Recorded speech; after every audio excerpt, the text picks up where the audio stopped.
Let's see if that works.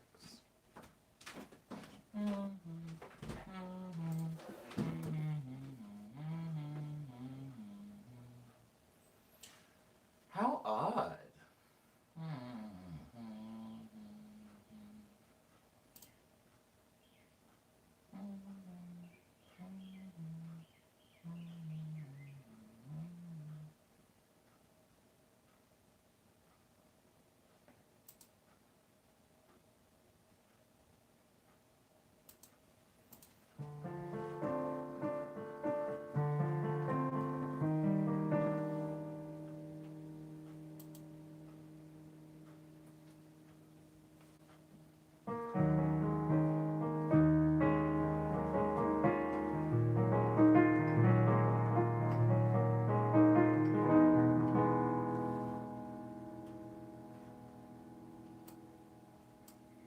Very strange.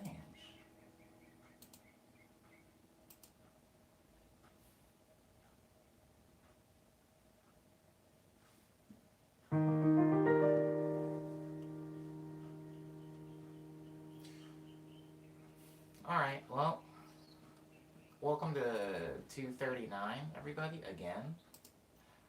I did start a stream.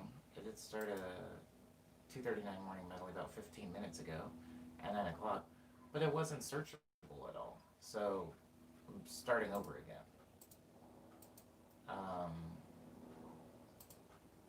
Give me 1 second. So I had to restart it. I don't know what causes that to happen, but that hasn't happened in about 200 streams. So I'm glad. I'm glad it hasn't happened in that long. But okay, here we go. Welcome to 239. In the last stream, which I have now deleted. Oh.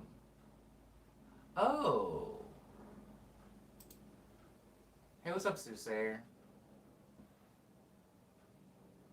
And good morning, Taylor Nicole. I don't know what happened, Soosayer. For whatever reason, when I started 239, it just wasn't searchable. It wasn't searchable. It wasn't.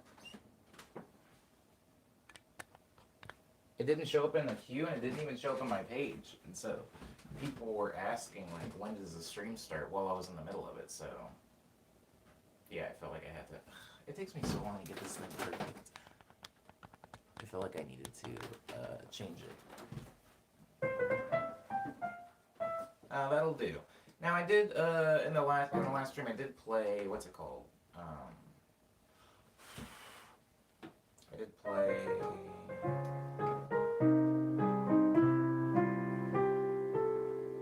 Liminality. So I'll just carry on from after that. What the medley will go, where the medley will go.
Soothsayer's asking me if I've got a plan for Friday's stream. Friday's stream is just gonna get pushed to back to next week, Soothsayer. So it's not happening tomorrow, because I won't be here tomorrow.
Oh, I tried to do it.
Oh no way. Monitors like speakers, right? Like speaker monitors, not like screens, right?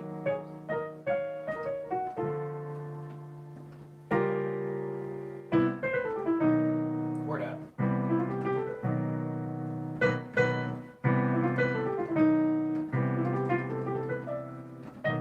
Hmm.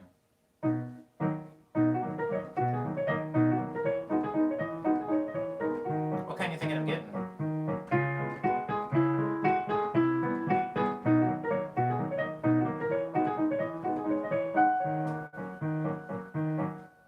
Hello.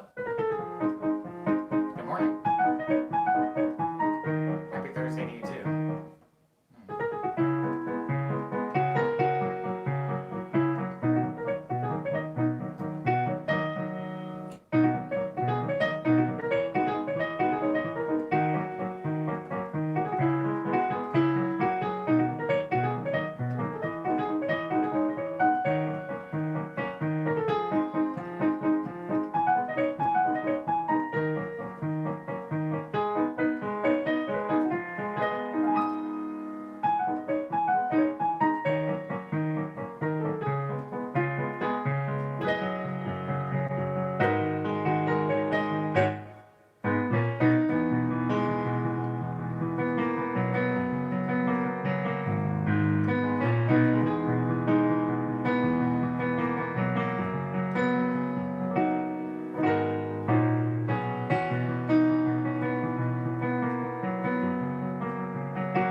Hello, Dar. Welcome back. Paula says, good question. I'd be up for anything really. My PC doesn't have speakers built in, so it's kind of just me having to wear headphones all day. Yeah, I mean, I haven't used a computer that has speakers built in a very long time. Um, I will say I try not to. Yes, I am wearing a button up, Dar, because I'm leaving right after the stream. But I feel like it would be almost like a conflict of interest for me to just go ahead and recommend Yamaha speakers, right? Because Yamaha is my thing. But Yamaha does make some pretty good monitors. The monitors that I use, however, are not Yamaha monitors. I have Yamaha monitors in my closet. The speakers that I actually use, get off of there. The speakers that I actually use for working on music are Adams, 80 AM. They can be somewhat pricey. I mean, I bought them on sale. I waited until there was a sale, and then on top of that sale, I bought them on layaway. So I was like paying them off for I think like 2 months before I was able to take them home. Those speakers have something called a ribbon tweeter. And Grant, I'm not like some tech head sonic. I'm not one of those people that's like, oh, the frequencies in this one, the frequency response is so crystal clean and clear. I'm not really that person. But I remember when I was going to buy uh, monitors, I was told, and have since then kind of experienced this, where ribbon tweeters, if you don't know what a tweeter is, there's basically two parts of a monitor, right? You have the big part of the speaker, the big circle, that's like your woofer, the sub part, and then you have the top one that's usually pretty small, and that's your tweeter. It usually handles a lot of the higher frequencies because it's a smaller cone, which allows the higher frequencies to, vibrate through it. Now, a ribbon tweeter is a different. It's a different physical constructed thing. It's not a cone. If some of you have seen my speakers, no one's actually asked about this, which is fun and fine. Hi, Jeff Lee. But the ribbon tweeter is not a circle on my speakers. It's a square. It's like a flat thing, and it's because it's a ribbon instead of a cone. And what it does is it produces those frequencies at a less harsh frequency. Now, it's not. It doesn't mean that it's more accurate. I've heard a lot of people say that it's more accurate. I have my own thoughts on that, but I would say it's not necessarily geared to be more accurate or less accurate frequency response. What it's meant to be is delivering the frequencies, the higher ones, in the way that your ear can handle them, so that you don't suffer from ear fatigue when you're mixing music or working on music for a long time. I will honestly say that I notice a difference when I'm working with cone tweeters and working with ribbon tweeters. I just get ear fatigue faster. Like the harsher high frequencies kind of suck at longer exposure times. So that's why I use Adams. Atom is not the only monitor that offers ribbon tweeters. A lot do, but I would hazard to say that Atom might be the cheapest ribbon tweeter monitor you can find. But again, I've had these monitors since 2013, I want to say. 2013? We're in 2020, 7 years. So let that also be a thing. I don't know. Like, they've lasted a pretty long time. 7 years, and they sound amazing. I have like the smallest size, or the second to smallest size that they offer, and those babies are loud. Like, I'll put it this way, I've never turned them up all the way. I've only ever had them at 50% volume since I bought them. And granted, I mean, yeah, I live in an apartment, so I'm not exactly trying to blow the walls off this place, but um, I'm recommending things based off of my experience with them. So I would recommend the Atoms. The Atoms are amazing. I love those things. And I would say that, I mean, I heard a guy who's really, really smart, really well educated in mixing, and he said that there's actually no such thing as a flat response. And I thought about that for a really long time, because they always try to sell you monitors based on this is a flat response, this is flat response, right? Cloudless, people want flat responses. People don't want speakers that are too bassy, because then they give you an inaccurate representation of the music you're working on, right? You might be listening to your music back while you're in FL Studio and going, wow, the bass is really hard in this is dope. And then you export and you go out and play it in the club, or somebody plays it on, their AirPods or their speaker system in their house or their car system, and the bass is gone, and it's because the speakers were essentially lying to you.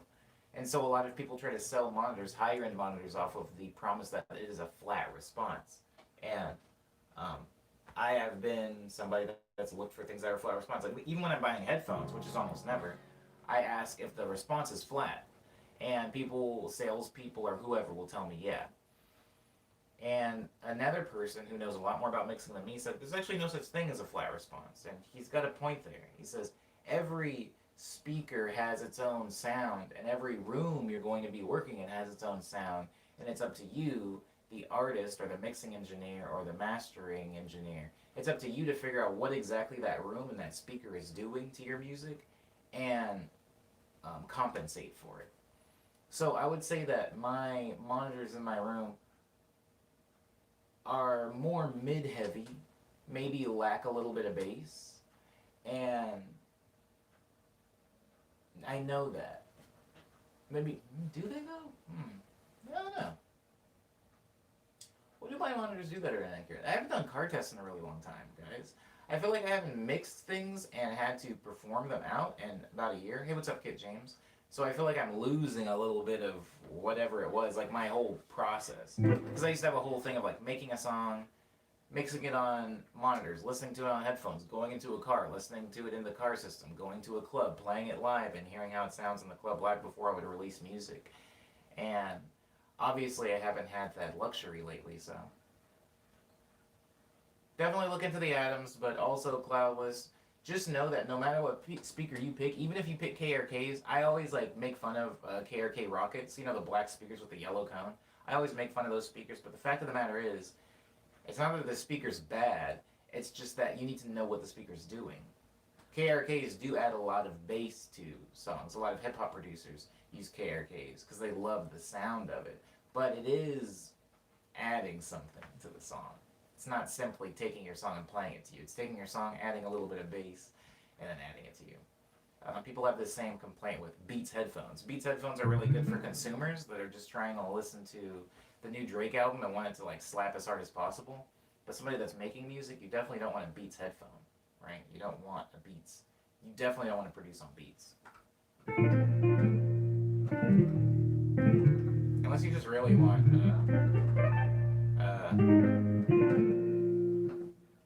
Dr. Dre to have more money. I don't know. I never realized ear fatigue was a thing, but that's sensitive. I can get eye fatigue. Do you get a headache with ear fatigue or some other physical response? I get headaches with eye fatigue. Ear fatigue can give you headaches. I can get headaches with ear fatigue, but that's not necessarily the initial or the primary concern when it comes to ear fatigue.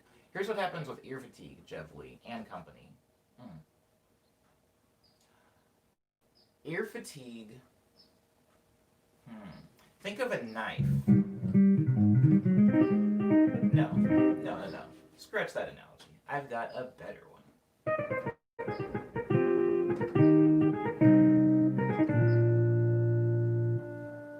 Think about car tires. Now, when you get a new set of car tires, it's got the tread on it, it looks great, feels great, got a lot of traction, sharp turns or whatever. The more you drive that car around, especially if you're like a high performance car, you're racing or something like that, you're going to run the tread completely out of those tires. And now the consequence isn't necessarily just that the tire is a little bit smaller now and it doesn't have those cool ridges on it. Now it's not going to be able to grab the road as effectively and it's going to slide around all over the place. You're losing traction, which is essentially going to make you worse at driving or worse at racing, worse at turning. Your physical capabilities have not changed, but the toolkit you're working with has gotten less accurate or less reliable. When you work with ear fatigue, what actually happens is the amount of frequencies that your ears are able to take in gradually shift. So your ears just start cutting out certain frequencies. And it's very gradual, it's very slight, but when you're working on music, it kind of matters. It would be kind of like if you were drawing or painting and suddenly your eyes were unable to tell the difference between a turquoise and like a sky blue.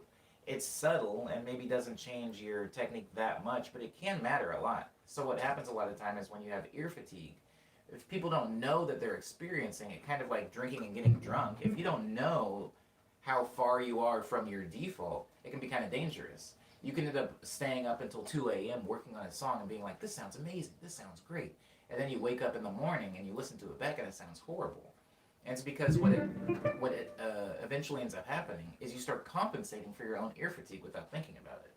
Maybe you're losing a little bit of high end, right? Like the higher frequencies in your song, because of your ear fatigue, you're losing them. So you'll go into the song and keep turning those up so that you can hear them. And then as you keep working for more hours, you'll lose it more and you'll go back and you'll turn it up so you can hear it again. And then you'll wake up the next morning and now you've got high frequencies turned up way over here, your low frequencies are way out of whack. You've done a lot of stuff that doesn't make any sense.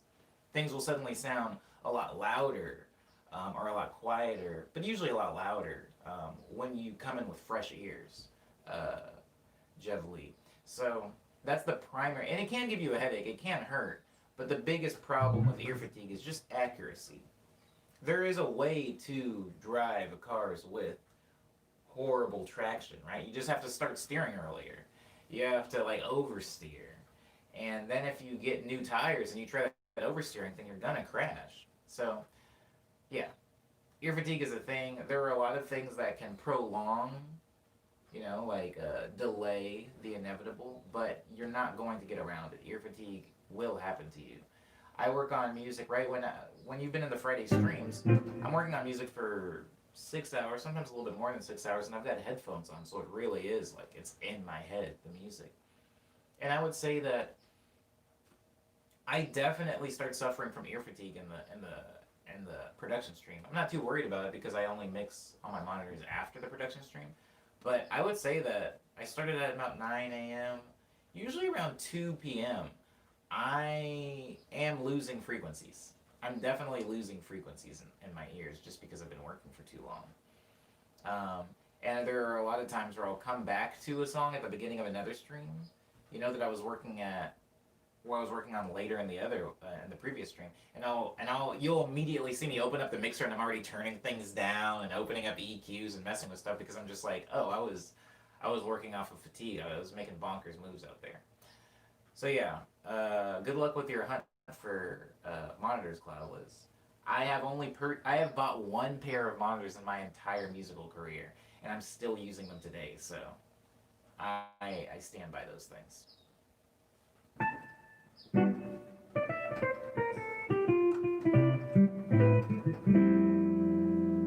Kid James still on here?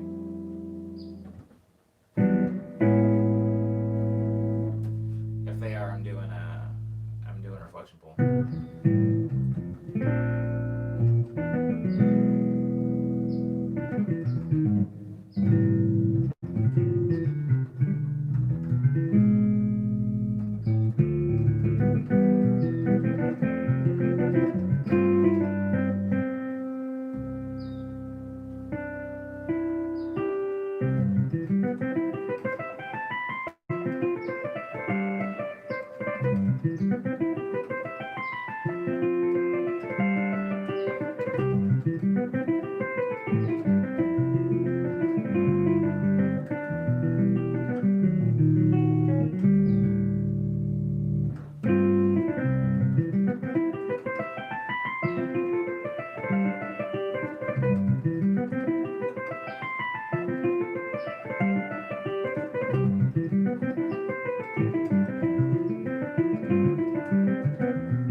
Donna.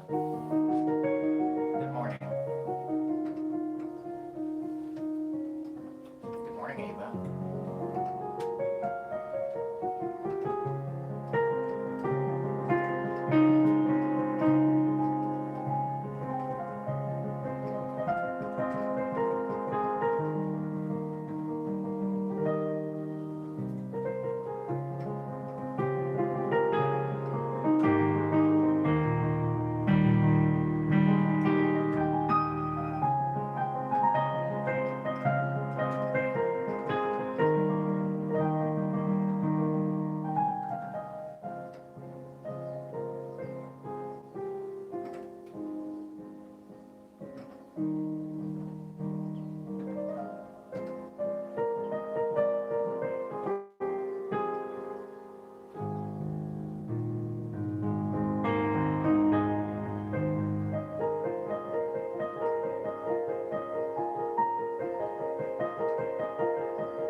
What's up, Biz?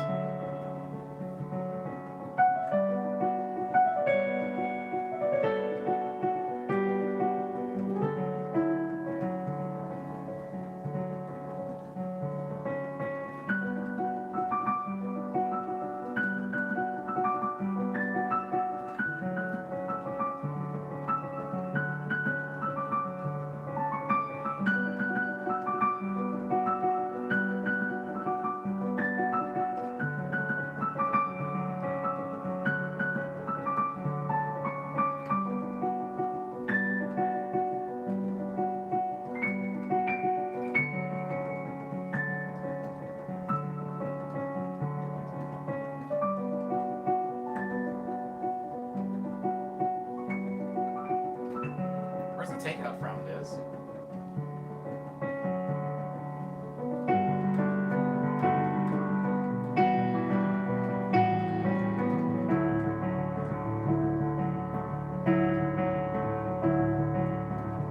This is Embrace Cloudless. Good evening.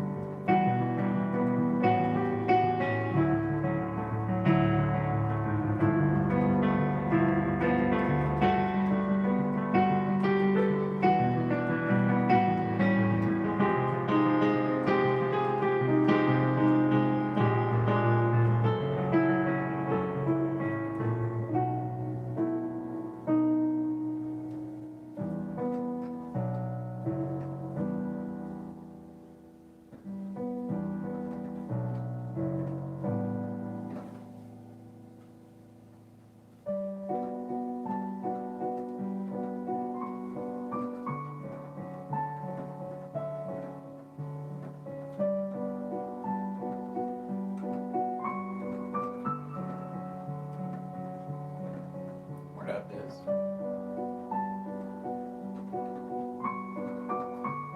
I wanted Panda in so bad yesterday.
Liana, that doesn't make any sense.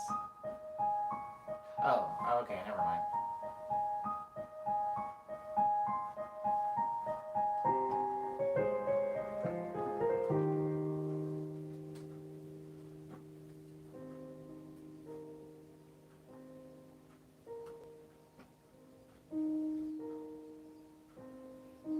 Hmm.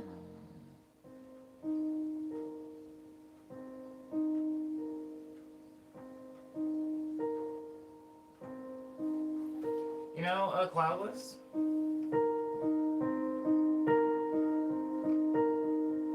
I used to order hot and ready and eat the entire thing when I lived in Arizona, which isn't, anybody who's eaten an entire Little Caesars pizza knows that it's not the same as eating a normal whole pizza.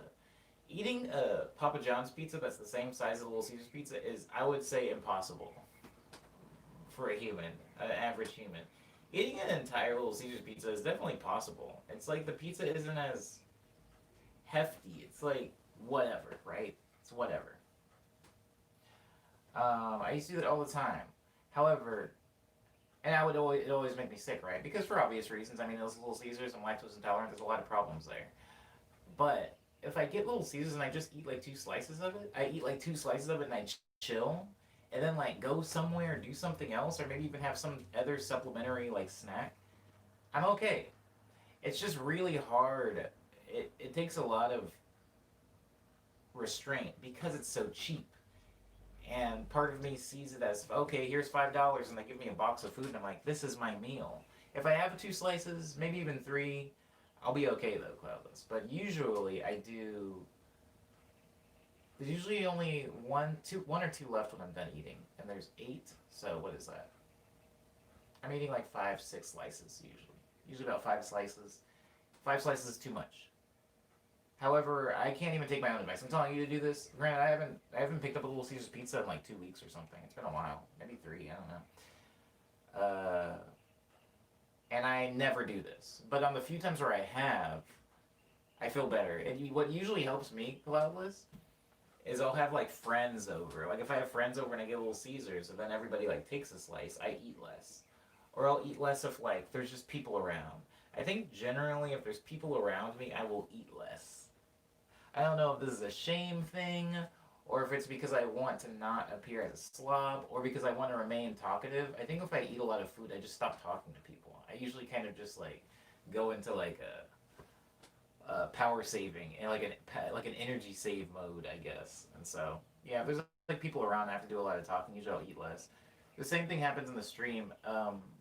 In the Friday stream last week, I had a sandwich and I only ate half of it, and I felt fine. I felt full. I didn't feel hungry. Somehow having like distractions, having to socially engage with people makes me eat less, but watching TV or a movie makes me eat more. Anyways, I was going to eat breakfast, but now I might eat pizza for my first meal. Hey, go for it, Jeff Lee. The world is your oyster. Baby Bila says, Liana. Aw. Mm. Thin Crust Baby says, Diz, eat the whole pizza. They bread it up too much, says Diz. Well, a lot of us know that uh, bread is a big part of pizza for me. If the pizza's thin crust, I kind of don't want to eat it, because bread is a big part of the pizza for me. I love bread. I love bread. I'm not gonna eat a burrito bowl. I want the tortilla. I'm not going to eat one of those weird things people get at In-N-Out Burger where it's just a hamburger patty and cheese wrapped in lettuce. I'm not gonna eat that. Give me the bread. I love bread. So yeah, probably won't be getting a thin crust from a Little Caesars ever. Maybe ever, but it probably is easier to eat it all. Absolutely, just less food, right? Maybe. I'm not actually sure if thin crust pizza is well.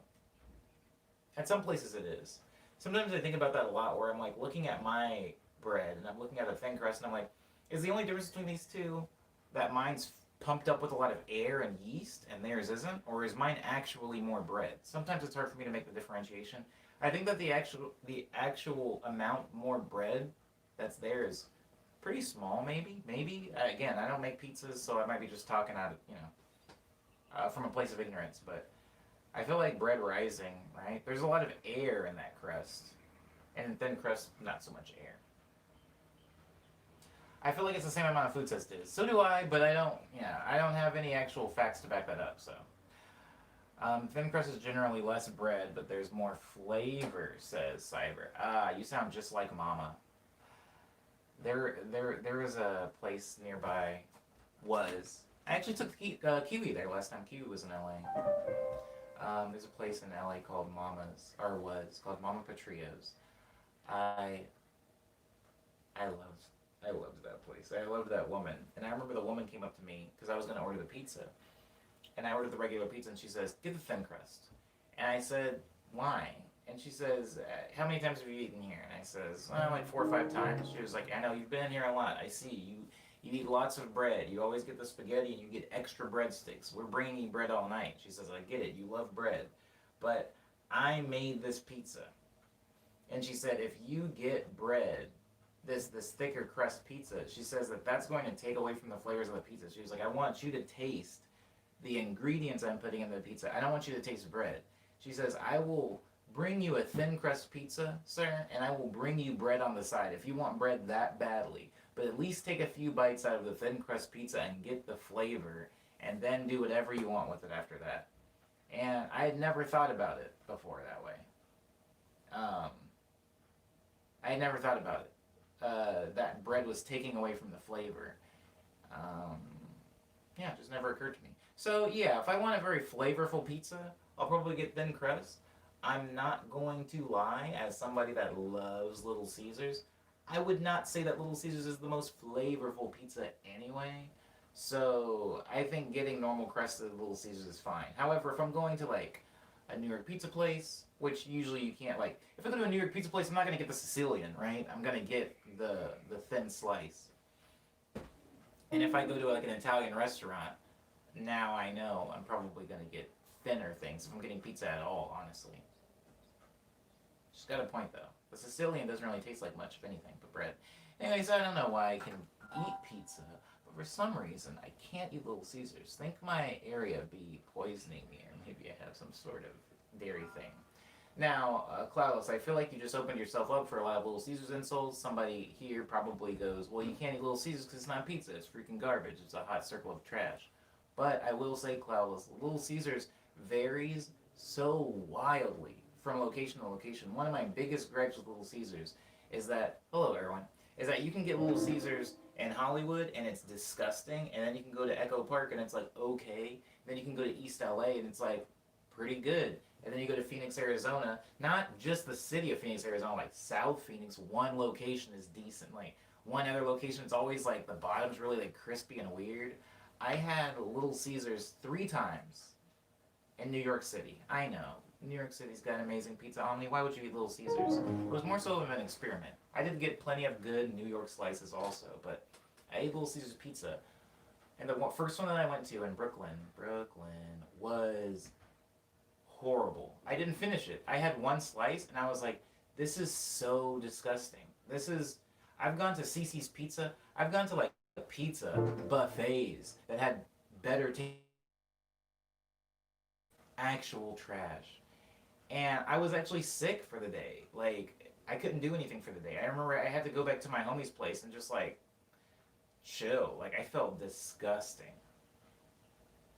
So, first of all, people that are in New York, when they hear that I like Little Caesars, I totally understand why they think that I'm trash. Because they're like, yo, we actually have good pizza. Why would you go to Little Caesars? I've gone to their Little Caesars. It's horrific. Some of the nastiest stuff I've ever had. I think that whenever anybody says that they don't like Little Caesars, I always like understand and I respect that opinion, because some Little Caesars is disgusting. And maybe they had a bad one. Maybe they had a good one. Maybe they had a quote unquote good one and didn't like it. It's still like entitled to their own opinion. But whenever somebody says they don't like Little Caesars, I don't think that they're saying they don't like one consistent solid thing. I think they're saying they don't like the Little Caesars that they got to try. And that could be anything, right? Whew. Alright, don't get me wrong. wrong. I love Little Caesars. Maybe I just have an area I've went to. Yeah, for sure, Cloudless. Yeah. I wish there was consistency amongst those. It's hard to have consistency when you have like franchisees and stuff like that, but um, there really is zero consistency of Little Caesars pizza. I've never had Little Caesars pizza from two different locations that tasted the same. Isn't that awful? I've eaten a lot of Little Caesars, and I literally have a mental map of like the ones that I do not want to go to. For example, the drive-through Little Caesars in Echo Park always is one extremely greasy. Like if you like look at the bottom of the box, you can see the grease from the bottom of the box, and it's always really thin and flimsy, almost like New York pizza. It's weird. Um, the Little Caesars in East LA on Cesar Chavez Boulevard always has like really nice big bubbly crust. It's got like little like orange like bubbles, and the cheese kind of goes up under the crust a little bit. It makes it crispy. Love that place. It's just too far of a drive for me. It's like if I'm gonna get on the subway and go all the way to East LA, why am I getting Little Caesars? Might as well get something dope at Boyle Heights or something like that. The Little Caesars, the infamous Little Caesars on freaking Santa Monica Boulevard in Soho. It's horrible every time. They always, it's dry somehow. It's somehow dry. The cheese is dried out. It's dry, and the crust is like, it does like that. Like you take it's like dark brown. So it's not like black burnt, but it's definitely overcooked. Anyways, they're all different. Josh says my name. Hello, Josh. Welcome. Hope you're doing okay. In Detroit, Michigan, I love pizza. Don't get me wrong, but the one in my city is kind of meh. Oh. Word up! I'm always down to get pizza, Cloudless, no matter where I am. I do love Detroit style pizza, though. I'll say that and I'll move on. I'm tired of talking about pizza. To be honest, being treated to pizza is the highlight of my earliest memories out in Berkeley, in SF. Word up.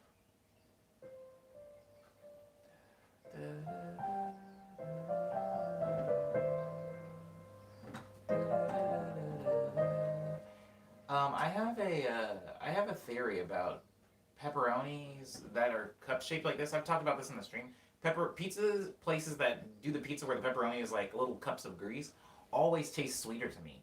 I think that those little cup pepperonis are actually sweet. I think there's a slight like sweetness to them. I don't know. It's weird. Anyways, again, I'm done talking about pizza. What are we at? We're only at 1:18.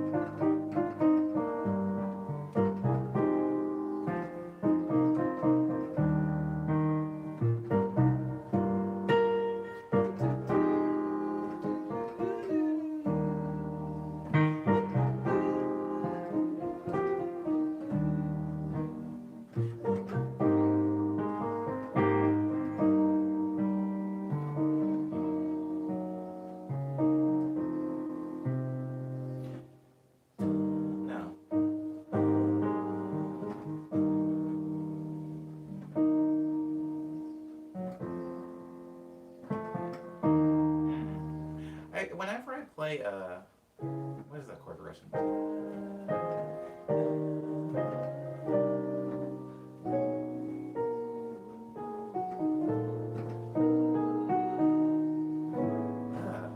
You can't find it.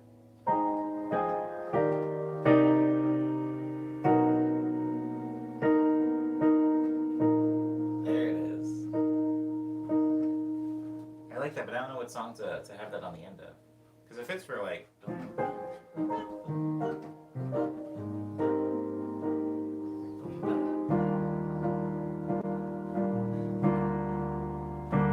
it doesn't work with that chord. It only works with these chords.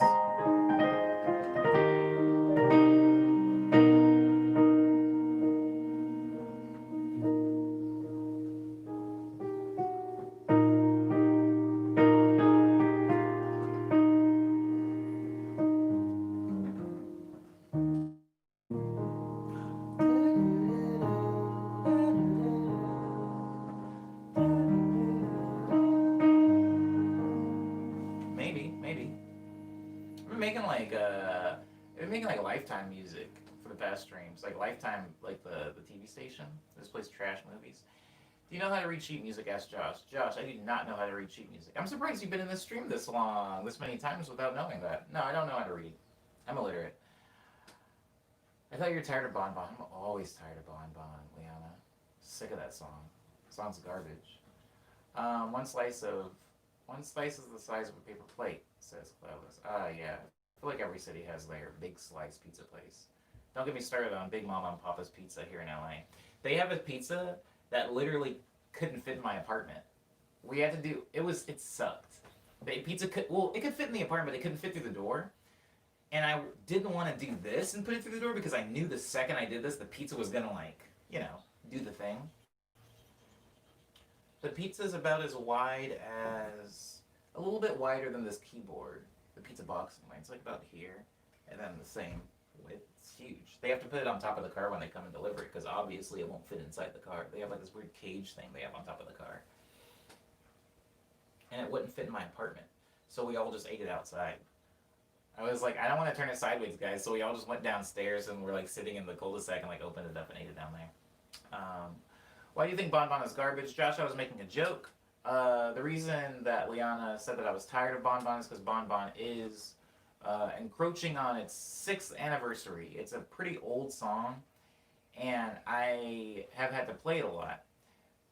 It's kind of it's spurned its own immortality, if that makes sense. Because if somebody is just getting into me, Josh, and they say, I want to go listen to Omniboy song, and then they type Omniboy into Spotify, Bon Bon's gonna come up, maybe Coliseum also comes up. Those are like the two songs that come up. So there's a lot of people that say, Omni, I love your music, I just got into it, like, yo, Bon Bon is sick. And I feel bad because, like, I'm like, I don't even make that anymore. I don't make music that sounds like that anymore, and I'm not going to perform it live on tour.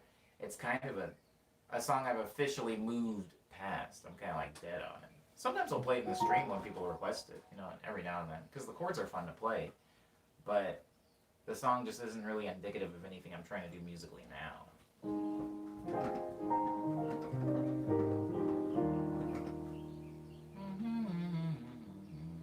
This part particularly is something that I would still do. Yeah, I like that.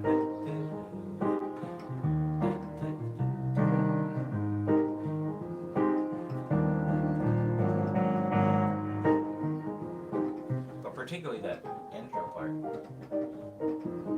It just says 2015 to me. Flight Plan. Now that's a tune. I'm not tired of Flight Plan. I might never be tired of that song. I think the reason that I don't have the same fatigue for Flight Plan, which I have admittedly said in the past, and will continue to say, that Flight Plan was kind of a modernization of Bon Bon. A lot of the techniques that I used in Bon Bon were at the limit, the precipice, the limit, whatever, of my ability at the time. Making Flight Plan 2 years later, was kind of, this is where I am at now. I wouldn't be able to make that song 2 years before because I didn't have the skill level to do it. Flight Plan is, I guess, a Bon Bon that's closer to what I do right now, which is why in the Friday streams I'm still doing like that plunderphonic sound, and it sounds similar, Sounds similar. But I do like the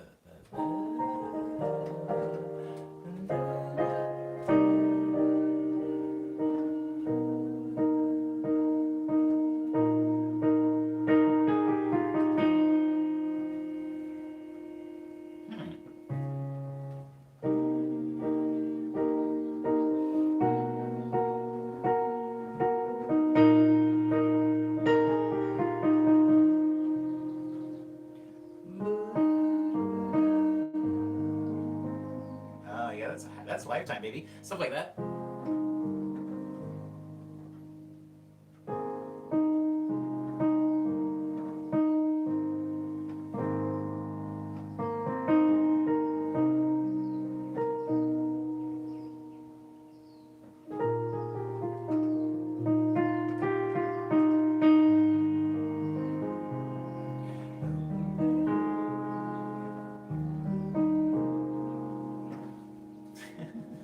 You know what Lifetime music is? Lifetime music is just gospel music without the spice.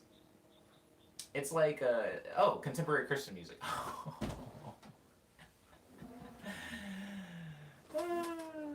Lifetime music is just contemporary Christian music. Contemporary Christian music is just gospel music without the spice.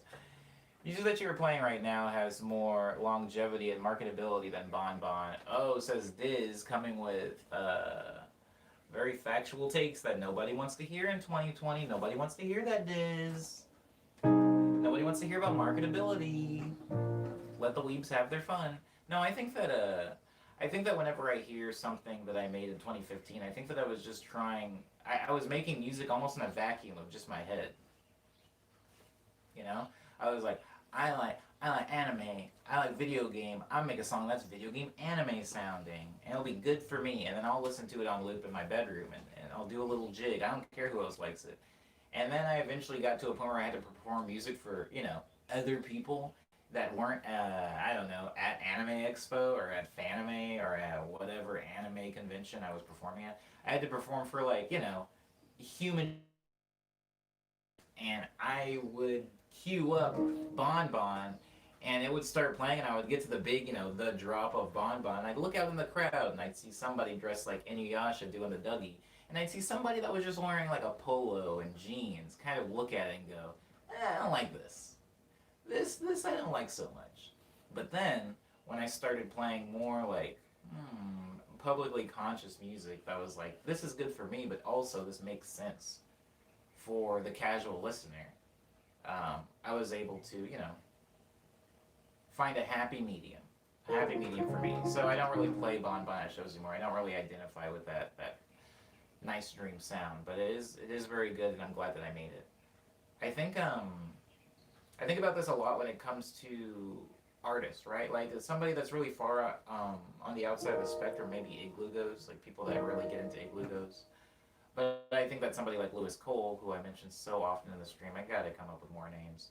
But Lewis Cole makes music that is very big brainy, but also very relatable and enjoyable to a mainstream normie audience that doesn't necessarily know jazz chords and what they are and what they sound like. They'll just listen to a Lewis Cole song or a Nowhere song and go, ah ha ha, he's talking about hot dog barbecue sauce. I love this. I love this. It's like if I did Easy Go. Easy Go actually does have a lot of cool technical stuff that's happening in it, and there are a lot of jazz chords and weird changes happening in Easy Go. But the lyrics are just about bowls and plates and chickens and hula hoops, and no one cares. People just go, ah ha ha, funny words. And they'll be able to have fun, and I'll be able to have fun because the chords are fun.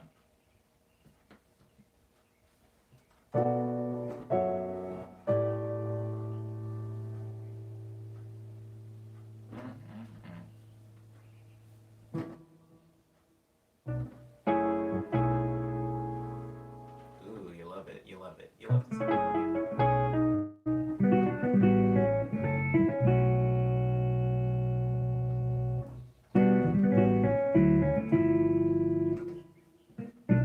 I'll never remember that chord.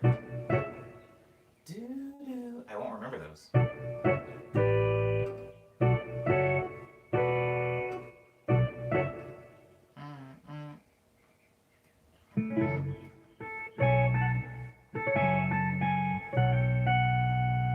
I don't remember.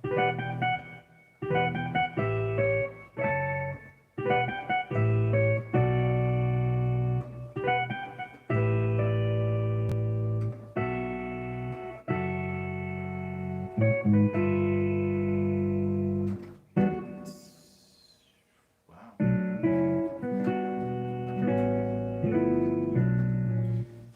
There's certain chords. I'm not playing Easy Go, Cloudless. I don't remember the chords to it. Do, do, do, do. I don't remember the third chord or the fourth chord in that song, so it's very difficult for me to play. I gotta stop doing improvs and then recording them because I just don't know. I don't know how to do them anymore. Come on, come on, come on, come on. Freaking crows. Crows and parrots hate each other. Just a heads up, guys, just in case you somehow didn't know that. Oh my god, those dudes hate each other.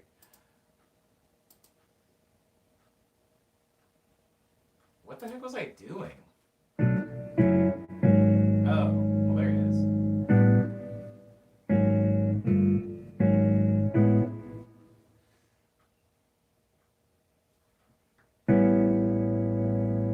What? Really? Sorry, guys.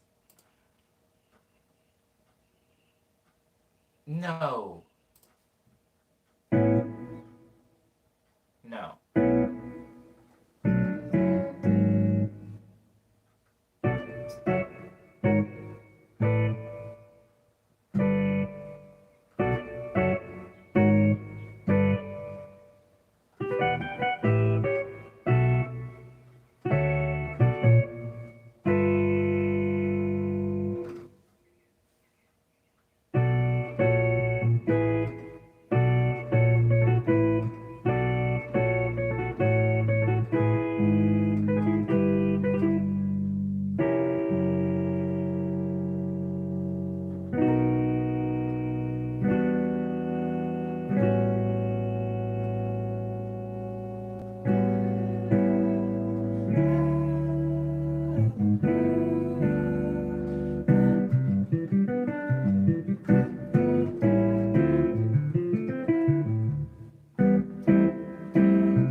Whoa, I guess there's muscle memory. I always forget that muscle memory is a thing. So I guess I know some of the song.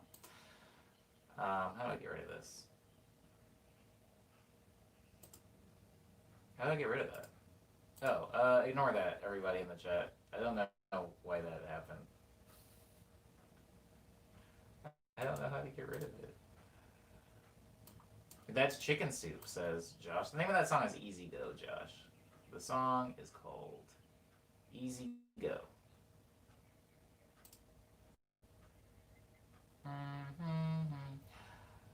Whoa. I should wait on getting guitar until COVID was over. I have no one to go to IRL for help, and it frustrates me, and I wish guitar classes were open. YouTube's a thing. I'm pretty sure there's some pretty cool stuff on YouTube. Yeah, crows do seem to hate each other.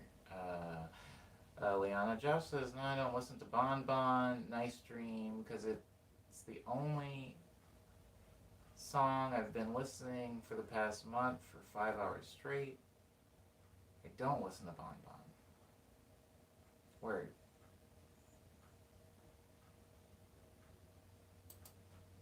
Word, okay.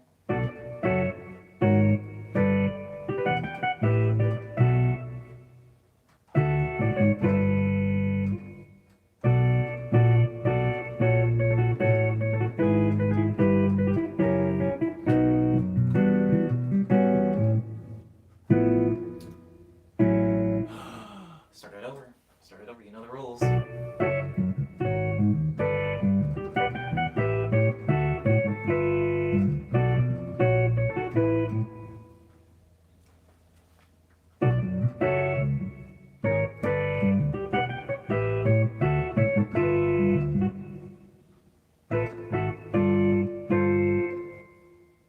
Oh, me.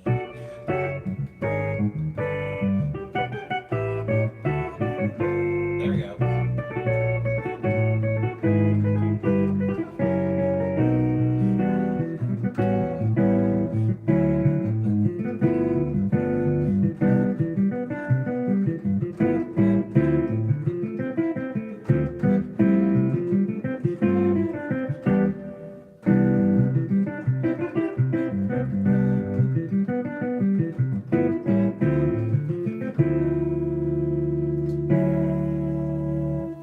No.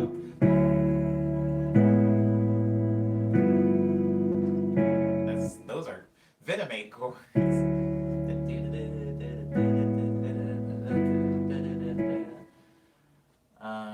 I thought MIDI fighters weren't allowed to be hooked to FL. Why did you? Nah, I won't say why did you think that. I'm gonna say MIDI fighters can be hooked up to anything. Cloudless. I don't know who lied to you and told you that MIDI fighters don't work with FL. MIDI fighters are MIDI controllers. They're not even MIDI keyboards. Cloudless, I can hook up a MIDI fighter to Street Fighter 5. I can hook up a MIDI fighter to a drone. I can hook up a MIDI fighter to my TV. I can hook up a MIDI. You can hook up a MIDI fighter to pretty much anything. You can control almost anything with a MIDI fighter. A lot of people have showed um, pretty cool things that they were able to do with their MIDI fighter. Um, Having their MIDI fighter respond to like their smart home, so that they can like control lights and stuff like that in their place with it. You can hook it to anything. So I don't know why people would be able to hook it up to a PlayStation, but not be able to hook it up to a freaking FL Studio. All MIDI fighters are, anybody in the stream that wants to know, all they are is circuitry. Mappable circuitry. That's all it is. Think of it as like a universal remote. If anything allows you, do you know what Max for Live is? If you don't know what Max for Live is, screw it. It doesn't really matter. It's more of an Ableton thing. But it allows you to, remember early Sean Wasabi videos when he would like play songs on an Xbox controller? That's how you're able to do that. You just map things. It's just buttons for mapping. You can map anything to buttons. Yeah. And FL Studio is a DAW that allows for mapping. So yeah, you can use a MIDI fighter in FL Studio. And for Cloudless saying, how did you hook up your MIDI to FL? I don't know how to do it.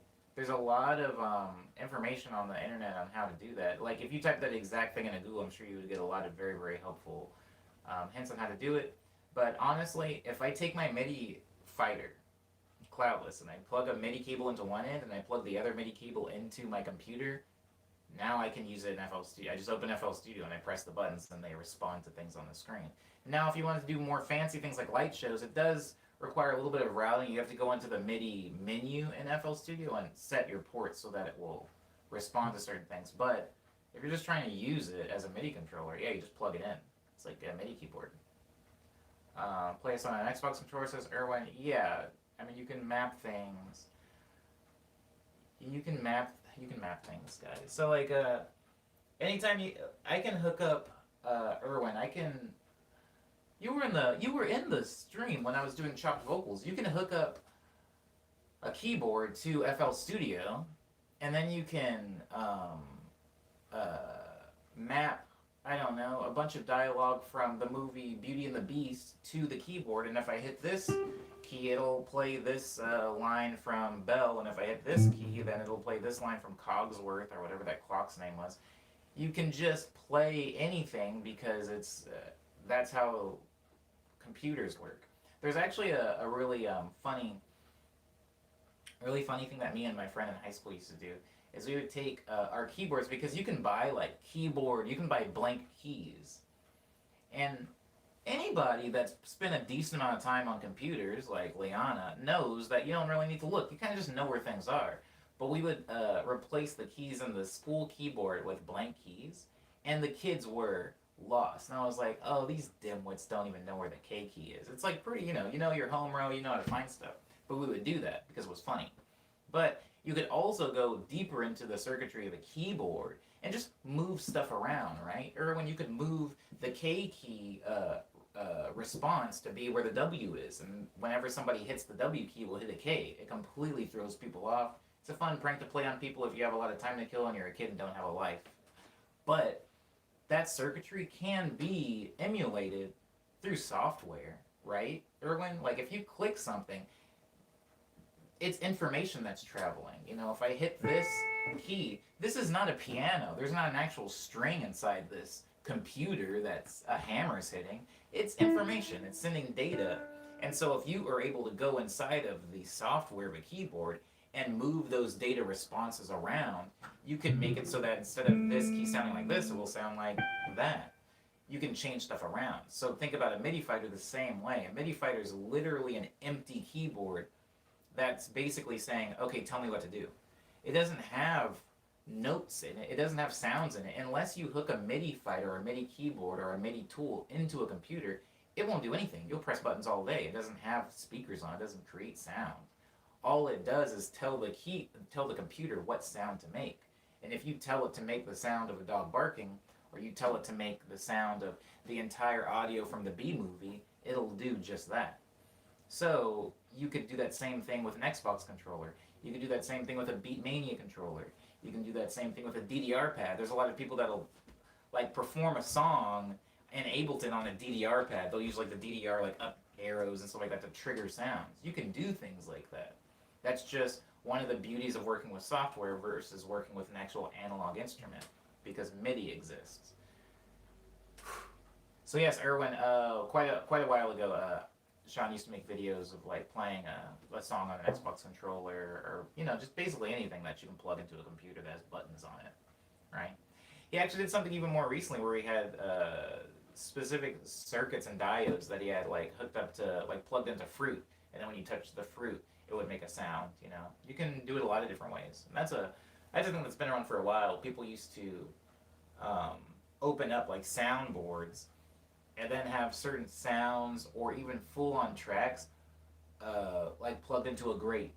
And that way, when you touch the grape, it would complete the circuit. Your hand would complete the full circuit, and it would be grounded, and it would make the sound. There's a lot of really cool stuff you can do with sonic hardware. But, anyways, point that I was making is that a MIDI fighter can be plugged into any DAW and used to control basically anything because it's mappable. It's mappable. Okay. Cloud says, can the 3D do the same light shows as the 64? I can't say because I do not own a 3D Cloudless. I only own I own two MIDI Fighter 64s, but I don't own a 3D. I don't own any of the others, like the 16 that they had. I don't own anything else, so I can't really speak to what they can and cannot do. Speaking of strings, what keyboard 239 sound like? 239, probably a guitar, right? 239. It's a mandolin, it says.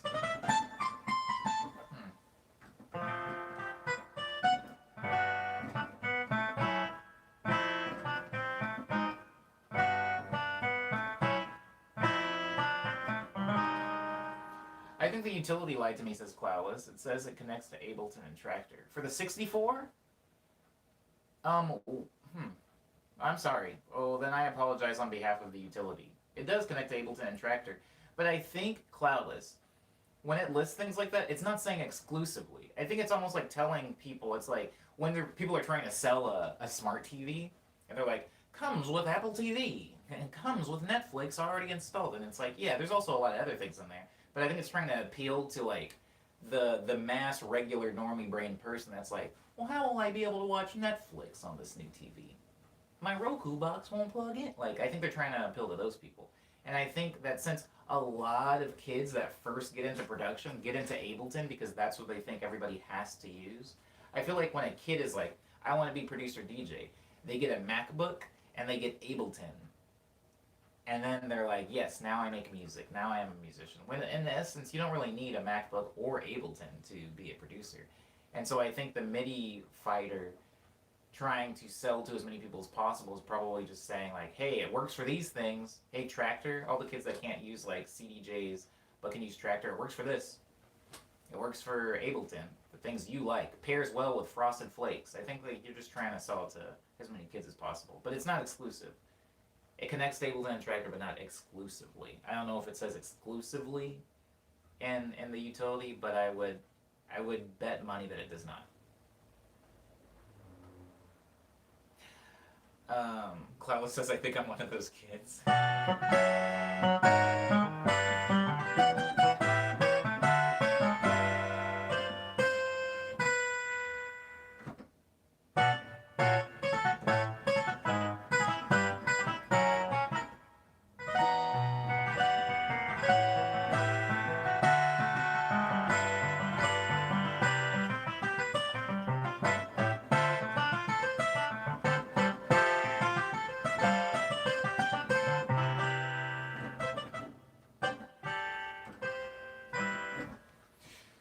First thing I bought when I had a MIDI fighter was Ableton. I'm crying. I mean, it wasn't an insult, Cloudless. I'm just saying, there's so many ways to do everything, right? There's so many ways to do everything. And smart business people will reach out to influencers. Remember that word? Guys, remember influencers? What are they doing right now? Anyways, they'll reach out to influencers and they'll push a specific product, and it makes everybody think they need that product. A lot of people thought they needed KRK rockets, the black monitors with the little yellow cone, because they saw Skrillex using them, and they saw Zed using them, and they saw Porter Robinson using them, and they're like, I need to get that thing so I can make good music, you know. It's like when people were first getting into skateboarding, and they're like, I need to get these type of trucks because I saw Tony Hawk use those. I want to be able to do 900. It's like, it's just marketing. That's right, marketing 101. Maybe if I got into producing later in the game, maybe I would have also used Ableton. It's just that I got into producing maybe before like the dog craze, before like kids are hopping on it. And same thing. What's something that did work on me like that though? Um,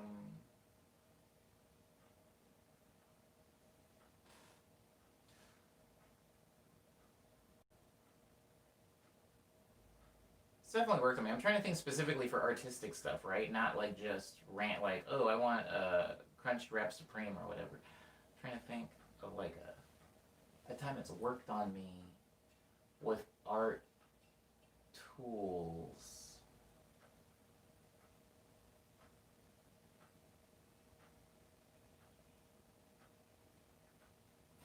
I it's hard, right? No, it's hard, right? Because there's like money involved. Usually, I don't spend a lot of money on things, but I think it worked on me with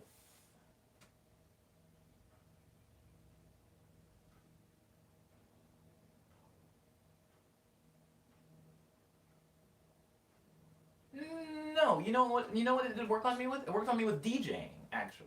Now I didn't go out and buy a piece of equipment necessarily, but I did say to myself, every producer is a DJ. I need to learn how to DJ. And I went out and I learned how to DJ. And I performed as a DJ quite a few times before I was honest with myself and said, I don't like this. This sucks for me. And I stopped doing it.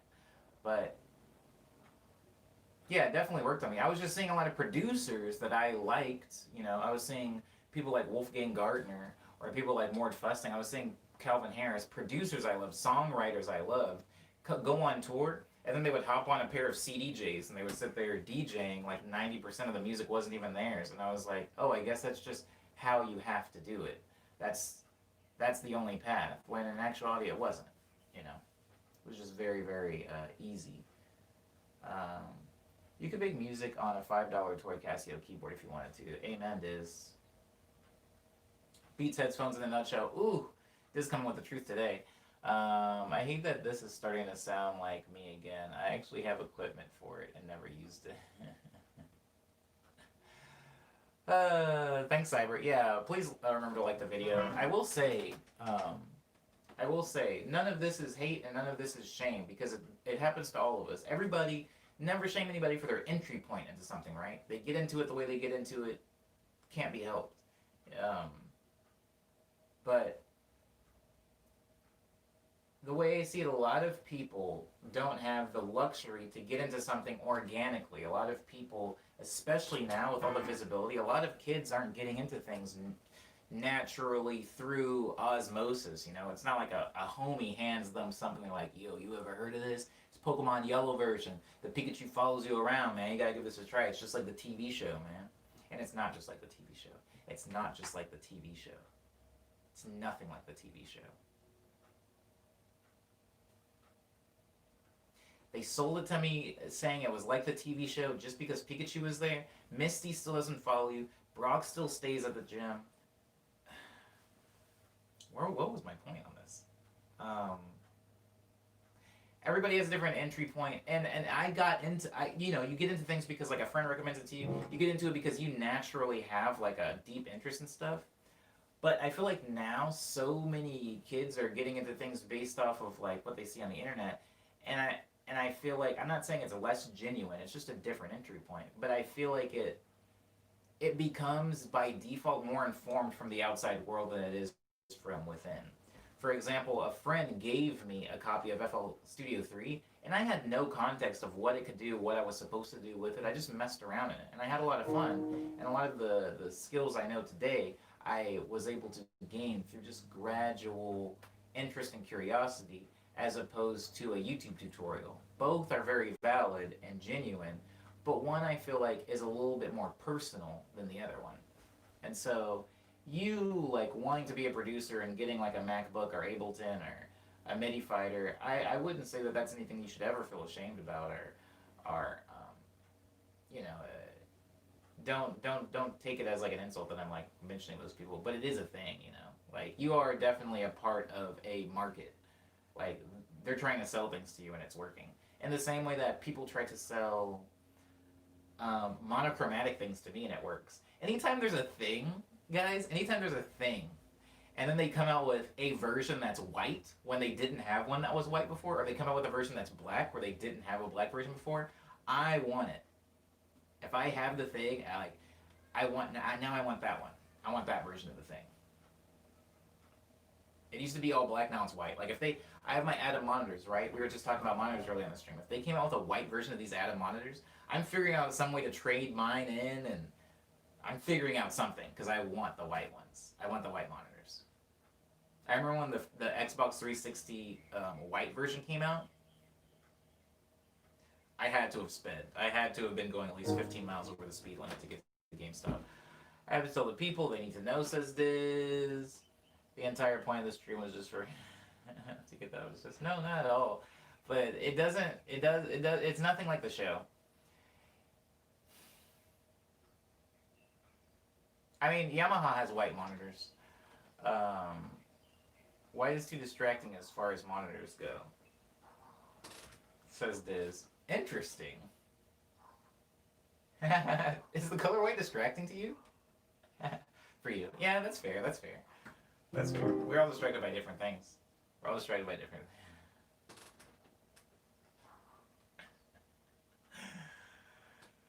Oh man. Yeah, we're all distracted by different things. I think a lot of my gear is white. White electronics dirty easier, says Cyber. Mm, mm, mm, mm, but that's just me, says Cyber. I like the black borders on the screen. Lets me focus on actual stuff on it better. I wasn't talking about screens. I was talking about speaker monitors. I was talking we had this talk earlier in the thing about like they need to come up with a different name because it is confusing when it's like, oh, I need new computer monitors, and it's like, yeah, I was talking about the speakers when you're making music. Those two big speakers on each side that I use, those are called monitors. I wasn't talking about the screen. The screen being black is chill. Maybe a white screen would be kind of weird, right?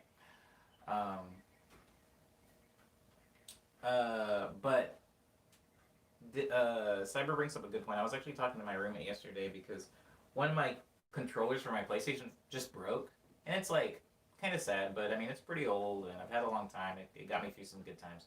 It broke, and it broke because it's the guest controller, by the way. I always have two controllers for every console I've ever owned: Xbox, PlayStation, whatever. I always get two controllers. My controller, which comes with the console, I take very good care of. I clean it regularly, I open it up, I clean all the parts, I put it back together. It's always like optimal. I take really good care of it. It's my baby. The guest controller, the second player controller, I don't do anything to that. That's for whoever wants to use it. If they're visiting, they can use that one. So it usually ends up getting a little more worse for wear over time. Anyways, it finally crapped out. And I was talking about how much I like, what's up, Alpha? I was talking about how much I like white controllers. And my roommate said that they didn't like them because they get dirty really easily. And I thought about it, and I had heard that a lot. People are like, I don't like white keyboards, they get dirty easily. I don't like white instruments, they get dirty easily. I don't like white speakers, they get dirty easily. I don't like white headphones. And I thought about that, and I think that I clean my keyboards pretty regularly, except for this one. This one, I don't really care about for whatever reason. This one's basically a couch to me. But I clean my keyboards pretty regularly, and also, I think the fact that there's no, like, oils from my body, I think that, like, human oils and like having hands, a lot of hands touch something does just over time make it dirtier. And so like things like my phone screen are it's always really clean. There's not a bunch of fingerprints on it. Or like things like my keyboards don't get a lot of dust on them. I cover them with towels. I clean them with alcohol regularly. And so like that. So I think that you guys are absolutely right. White stuff does get dirty way easier. I'm just really like I have a very specific lifestyle that keeps those things from getting that dirty. But I think you guys are right. White things show dirt, but hide scratches very well. It's a lot easier to remove dirt than a scratch. So, good points, Soothsayer. Good points. Now my family doesn't want me to get another, says Cloudless. I always found pianos interesting, but I guess I've been sold a lot of other things that I thought I took the bait from the videos and was convinced that they were fun and never tried it. Can't you just call them speakers, says Diz. You can, but that's not actually the same thing. A speaker and a monitor are not the same thing, Diz.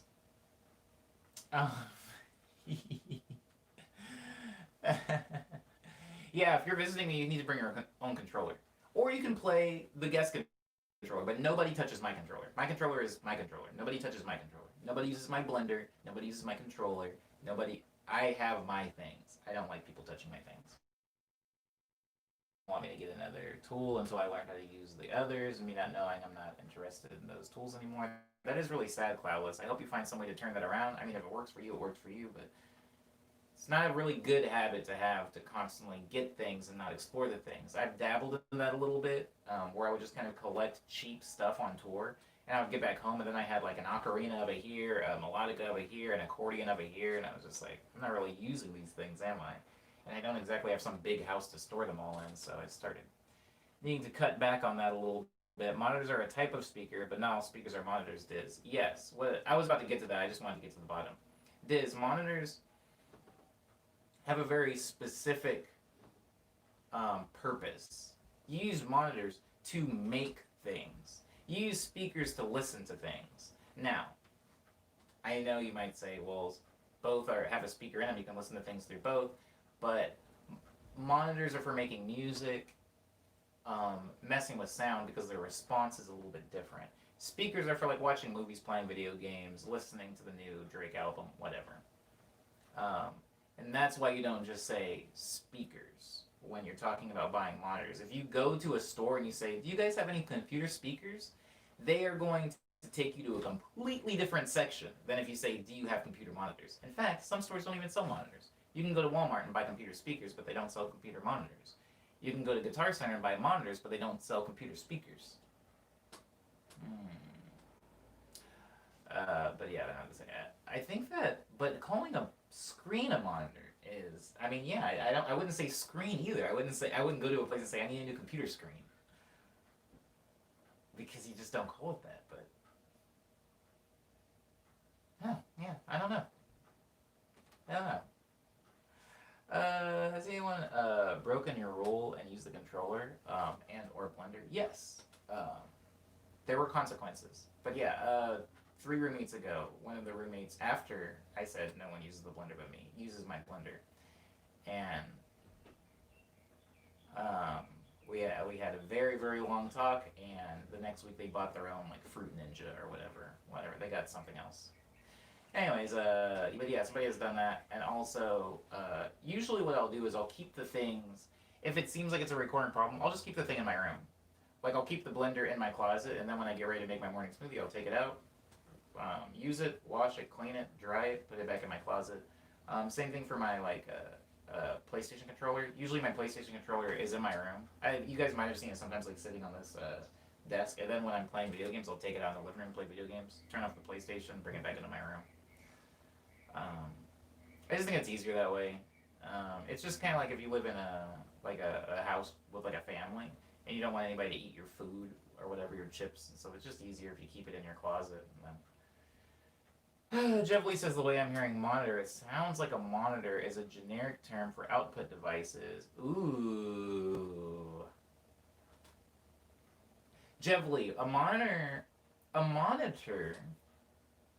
implies, I love this. A monitor implies input, right? It implies input. A monitor is you are doing something and you need to be able to see what you are working on. You need to be able to hear what you are working on. That's what a monitor is.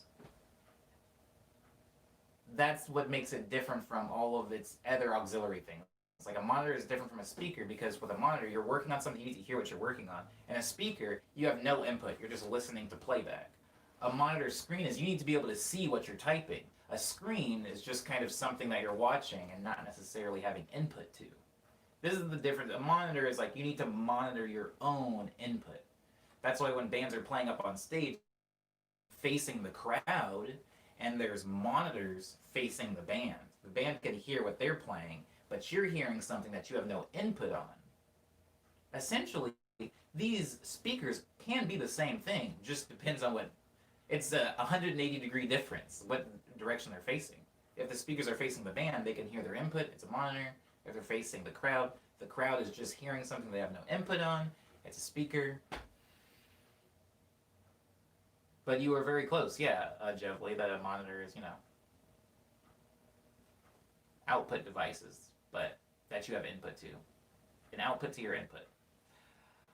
That's what my old roommate did with the rice cooker. Kept it in their room. Heck yeah. Shouts out to your old roommate. I mean, if it's theirs, yeah. If it was like everybody's, it's kind of weird, but yeah, if I have something, it stays in here. Stays in here. The only stuff that I mean, my room is veritably small. You guys have seen from the Friday stream, so there are some things that I keep out there. Like I keep my entire comic book collection, my manga collection, all my books in general. Half of my Oswald stuff is out there just because if I kept it all in here, it would be really cramped. Omni, has someone ever tried to steal your equipment? Of course. I mean, I've toured. Someone has stolen equipment, right? Not anything really big. People have stolen like cables from me. People have stolen sustain pedals from me. People have stolen a lot of like little stuff like that, like auxiliary things, peripherals. But like my actual like keyboards and stuff like that, it's hard to say if anyone's tried to steal my gear because I'm extremely careful about my gear. It's kind of always with me, or it's always locked somewhere, or it's always in my view. So no one has been that stupid to try to steal my gear from me while I'm standing right next to it, But I imagine if I had left it alone, I probably would have had some stuff stolen by now. All of my friends, we got horror stories, right? Somebody stole my MacBook from side stage. Somebody stole my MIDI fighter from out of my car. Somebody stole my guitar when we were in South by Southwest and it was in the green room. Somebody, a lot of people are getting robbed, but I'm just really like I don't trust people with my things. That's why it was so bonkers to me in Japan when they were like, just leave it outside, it'll be fine. And I trusted them and it was fine. So yeah, no one's ever stolen like gear from me, but absolutely cables. People have stolen keyboard stands from me, for sure. Yeah, Kromanishi did get big robbed South by Southwest. South by Southwest is probably one of the biggest places to get robbed. That's why when I go to South by Southwest, after I play, and everybody's like, oh, come on, we're going to go to the thing. I'm like, no, I'm going to go back to my hotel. I'm like, that'll take like 40 minutes, bro. I'm like, I'm going to go back to my hotel.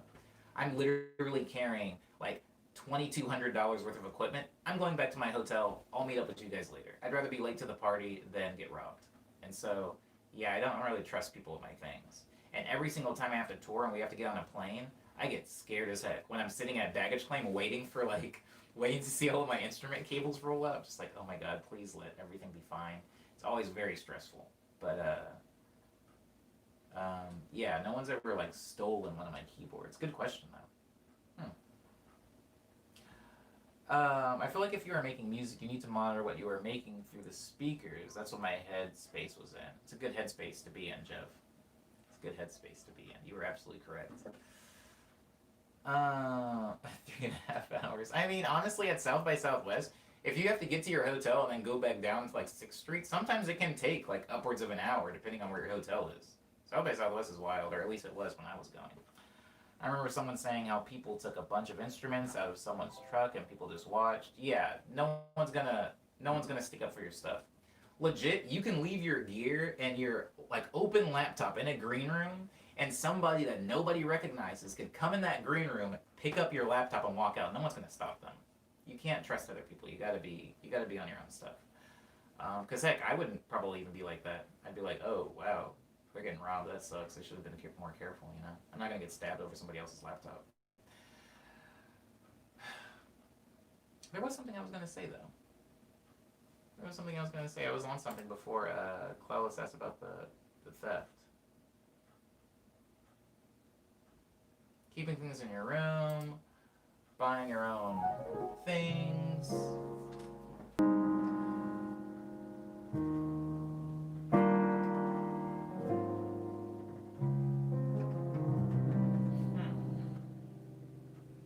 I lost it, whatever it was.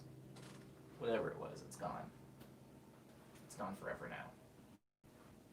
But be smart about your stuff. I used to take the train and it was fun getting used to the train, but sometimes driving is more convenient, says Alpha. Last time I drove from my place, word out. Yeah, trains are nice. I like the metro. I like the metro more than I like driving, for sure.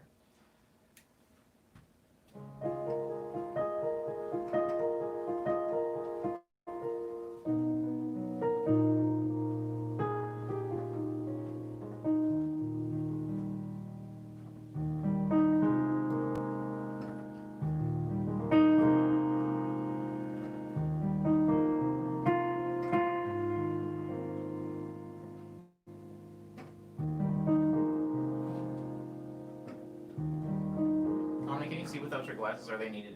I mean, it depends on what I'm doing. If I'm watching TV, I need them. If I'm playing a video game, I need them. If I'm driving, I need them. If I'm reading, I do not. So, yeah, I do need them to see, but I'm not completely blind without them. But I shouldn't be driving. Like, I can't read things that are far away, you know. But I know some people are like blind without their glasses. All they can see is shapes and colors. Like, it's not that bad. It's not that bad.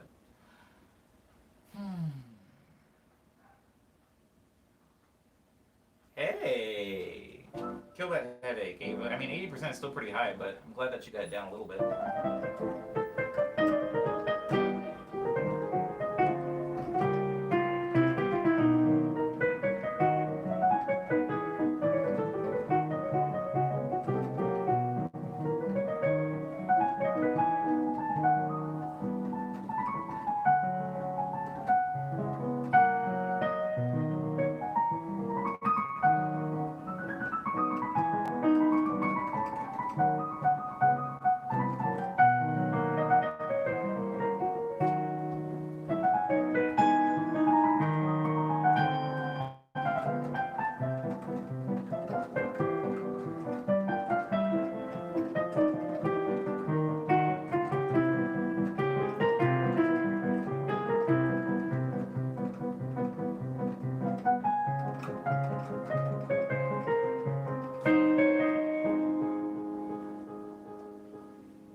I can't remember where I went from there, but it used to sound really cool.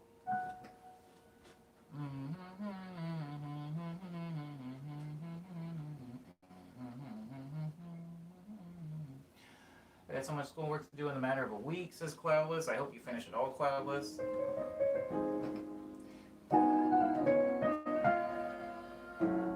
No.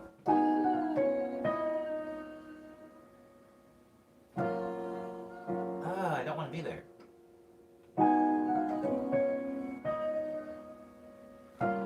There it is.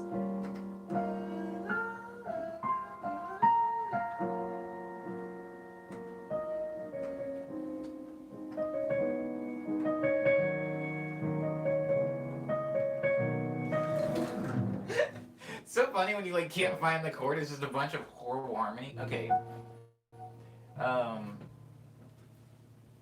Do you ever go back to old streams and relearn stuff? No. I never look at old streams. I feel like I would get annoyed having to hear my voice that much.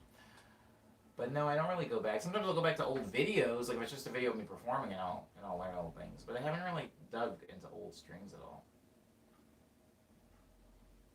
I do relearn stuff though. I did relearn dimmer switch for Ava. God, that feels like ages ago, doesn't it, Ava?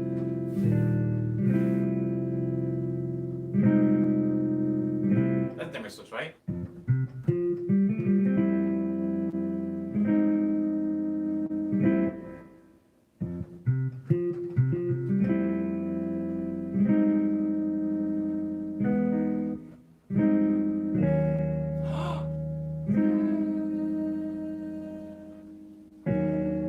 Ew, I forgot it. Sorry, Eva.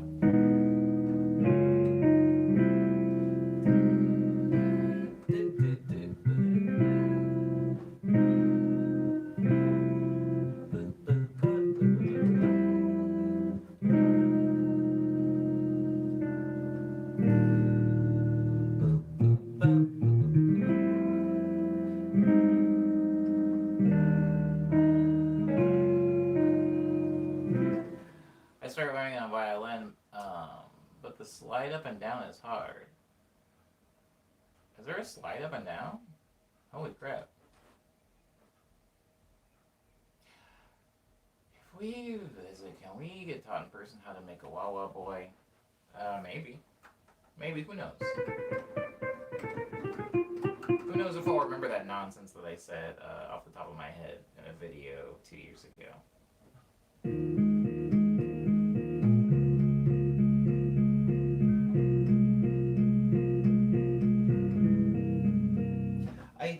I need to figure out something to do with because here's the thing. Guys, here's the thing. Do I still remember the very best one chords? No, I do not, Umbe. I don't know if you were the one that had me play that in a FL Studio production stream, but I did play that, and I did not remember making those chords. But maybe I can relearn them in a production stream. Moving chords around, right? Moving chords around, moving melodies around, you know? Goodbye, Diz. Thank you so much for being in the stream. I appreciate you. But like something like this. Sorry, I want to do it in piano because that sounds weird.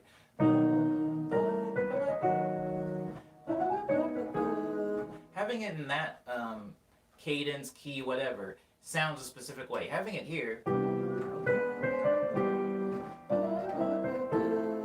also sounds its own way, but it's easy for my hands to find it. Once I find it, it's easy for my hands to play it. Playing it here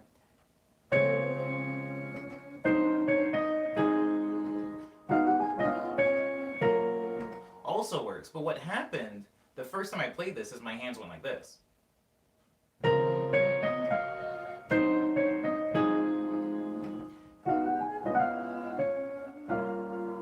Because this chord is easy for my hand to play. Physically, it's easy for my hand to play. A lot easier than it would be to play it back here.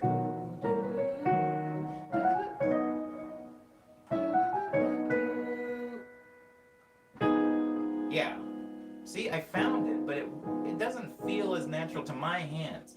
My hand wants to play that, so it works. But in this key, or wherever I am, this one,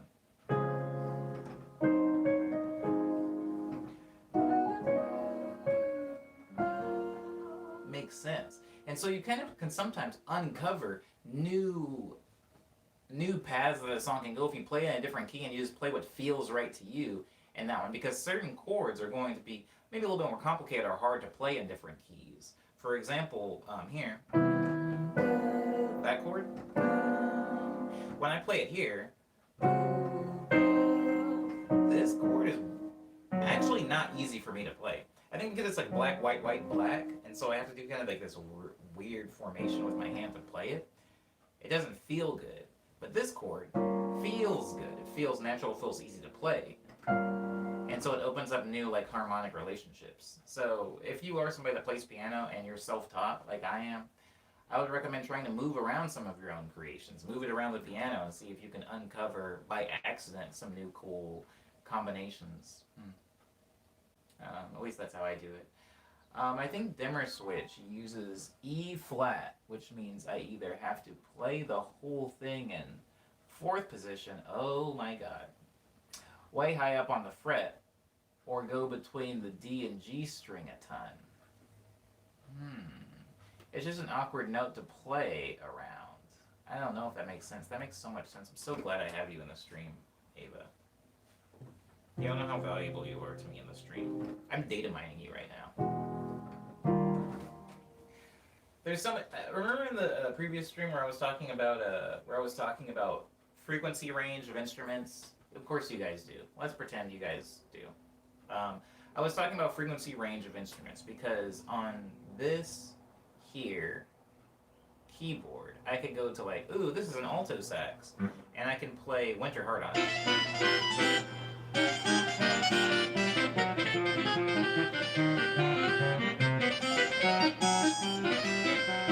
And I can play it anywhere, right?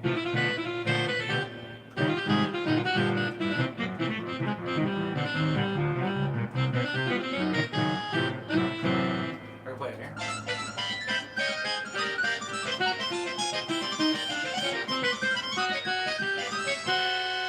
You can play it anywhere, but real instruments, have a thing called a frequency range, which means that they can only play maybe between here and here. They can't play the entire 88 keys of a piano. But when you're working with some like fake sound fonts, like this keyboard is populated with, you can play impossible notes with what it says you're playing. You know, you can go to an instrument that definitely we all know has a range. The oboe has a range, and it's pretty low.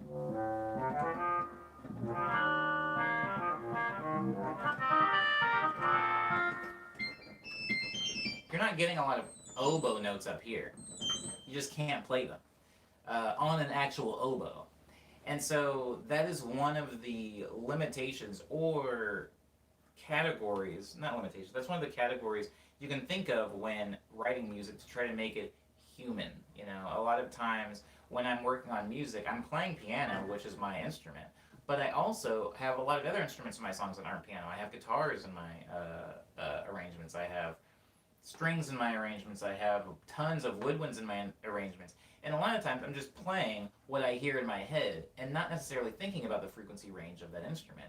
But then I got a more updated and robust, realistic sample library of those instruments. So now when I'm on my FL Studio and I'm trying to play the flute sound, it won't let me hit a note that's that low because the computer is like, well, these sounds were recorded by an actual flautist in, I don't know, freaking the Netherlands. And since they recorded all these notes, that note won't exist because they can't play it. But something else that I personally don't think about that's a little bit harder to emulate is actual realism and performance. And realism and performance would just be what is exactly realistic to perform? You know, what can be performed? Because if I have a guitar and I'm playing something like Winter Heart, we all know that Winter Heart actually cannot be performed on a guitar because you have these really complicated 4-note chords in one hand, and you have this kind of like really fast picking style if it was a guitar in the right hand. So it would at least take 2 guitarists to perform Winter Heart accurately.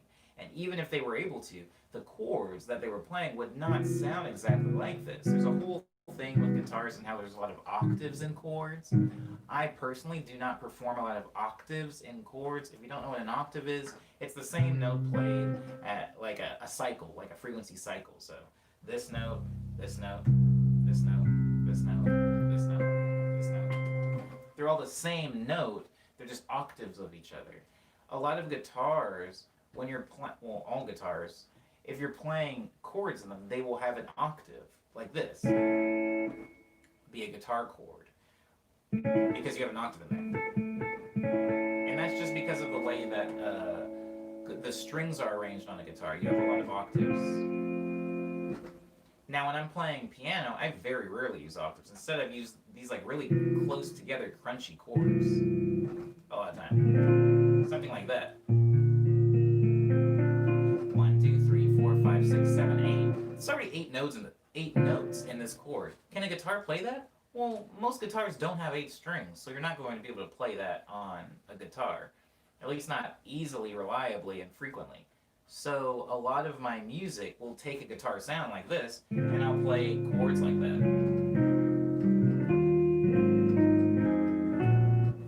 Can it be played on a guitar? Guitars can play those chords, but not those notes in that order. So realistic and performance is a lot harder to emulate when you're making music not with a bunch of analog instruments. And what Abe was talking about is actually really important to know, because a lot of times when I'm making, string arrangements, I'm not thinking about which string on the violin the person's playing on and how difficult it would actually be to play. I'm not thinking about that. Um, I'm just kind of plugging, data into a machine, and the machine is spitting back sound at me. I heard notes played by flautists. I'm hungry. That sounds really good right now, actually. I didn't have my smoothie today, so sounds good. Sounds good. Sounds good. Dimmer is on the low end of the violin. I can do all the notes, but just barely. It's very interesting. Rem says I missed some. You missed a lot more than some. We're closing up. I've already gone way over. I went ahead and tacked on an extra 15 minutes of the stream because when I first started Morning Medley number 239, for whatever reason, it made my video unsearchable, so people couldn't find it. So 15 minutes in, I closed it and started a new one. So I intentionally went about 15 minutes over it, but now I've gone even 6 minutes over that because it is 11:21. Whew. Boombay says, emulating my beep boop sounds like the instrument player's problem. What? Oh, word. Okay, all right. I mean, yeah. I've definitely, like, when I had to work with a violinist, violist?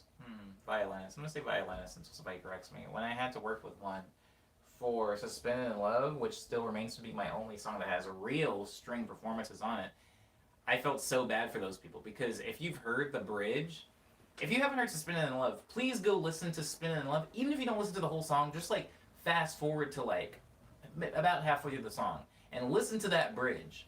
I wrote that bridge with MIDI. I just, like, clicked out the notes and I was like, this sounds so freaking dope, baby. And then when I went to go have real musicians play it, I felt, one, embarrassed because I didn't know any better. Two, afraid that they wouldn't be able to play it. And three, just sorry. I felt so sorry for the musicians that were having to play it, because they listened to the recording and they were like, you want us to play that? And I was like, yeah. And they were like, who played this? And I was like, no one. I made it on the computer. And they were like, okay. And they played it, which was wild. They played it, but they did not look happy about it. So, please listen to the Bridge of Spin and Love. And shouts out to the dude that did that. Homie's the real hero.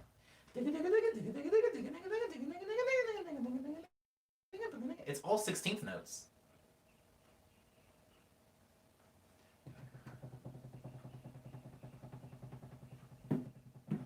And the time signature's weird. Just go listen to it.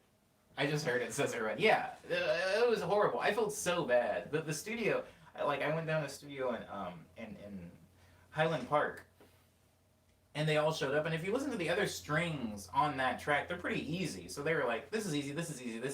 And then that part came up, and I remember actually out loud saying, like, you don't have to do this. I was like, I know I'm paying you, but you don't have to do this. I'll figure out something else. I'll just use sound font strings.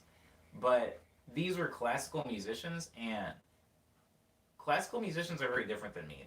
Those people are like robots, and I mean that with love. But, like, I told them they didn't have to do it, and they were like, no, it's possible. I can do it. It's just, this doesn't make any sense, This isn't the way you would arrange music. And I was just like, okay, I get it. I'm freaking bad, but you don't have to do it. And he did it.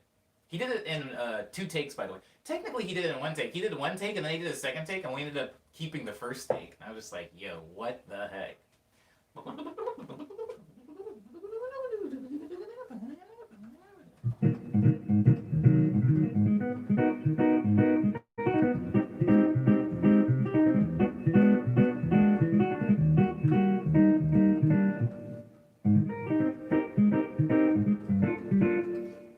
No, it's...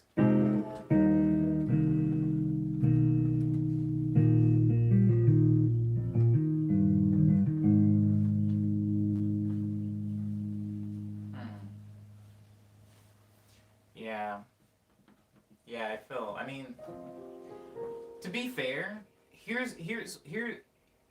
to to shoot myself a little bit of bail, when I made Suspended in Love, I had no intention on working with real musicians.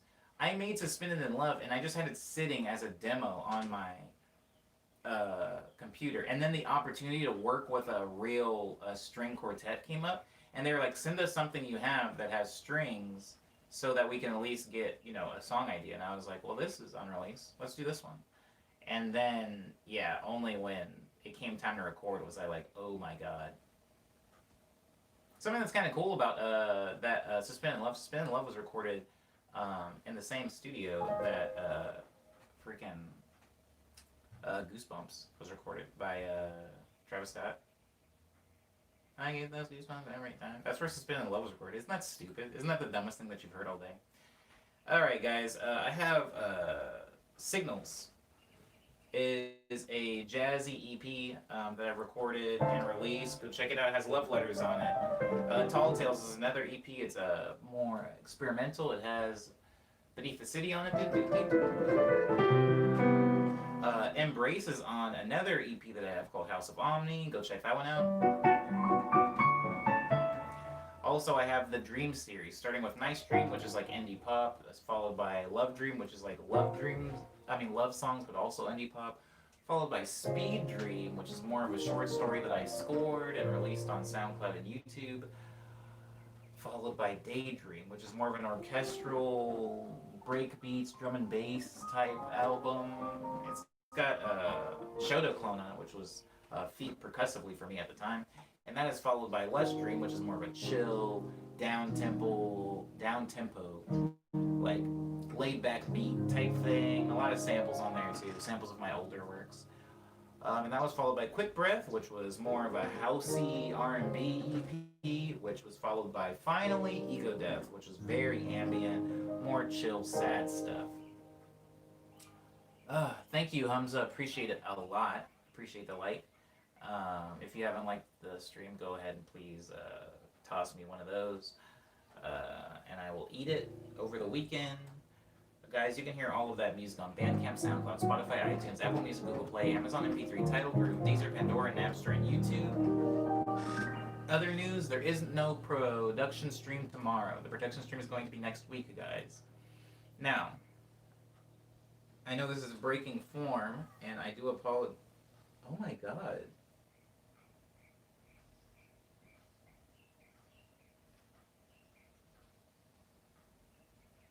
When did I get cut? Anyways, I know I'm breaking form a little bit, and I apologize. It's just something came up. This is something I don't necessarily need to do, but it's something that I want to do. So I am going to be gone for a little while, but I will be back next week, and we will do the production stream then. I'll try to keep you guys updated as much as possible. I'm sorry that it is a short stream week. But 240 will be dope. Maybe I'll do an extra long production stream to make up for it, huh? I mean, how much longer than 6 hours can I go? Maybe we'll find out. I don't know. We'll figure out something, I promise. Do what's best for you, says Alpha. Bacon sounds dope right now, actually. That sounds like that would be best. Hey, I got a cut on a sharp tune, says Klaus. I love it. I love it. Thank you. I appreciate that. High flattery. I almost forgot no production stream, but it be like that. I'm sorry, Umbe. I really hope that you can make 240 though. I hope you can make the production stream on 240.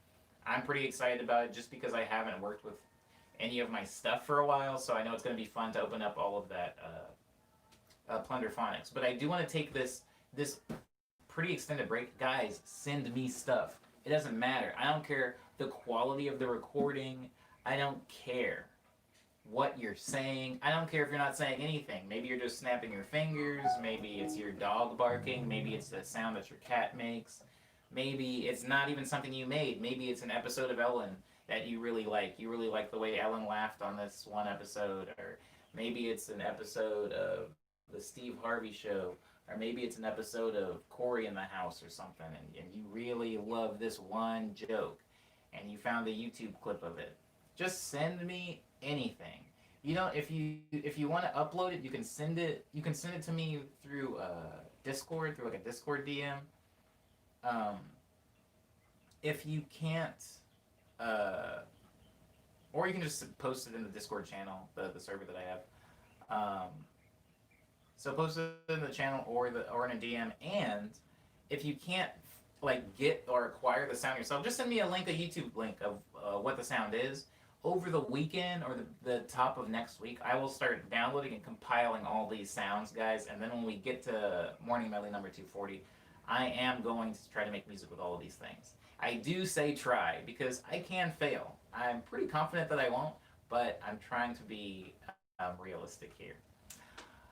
From your viral beat Gucci. Viral beat.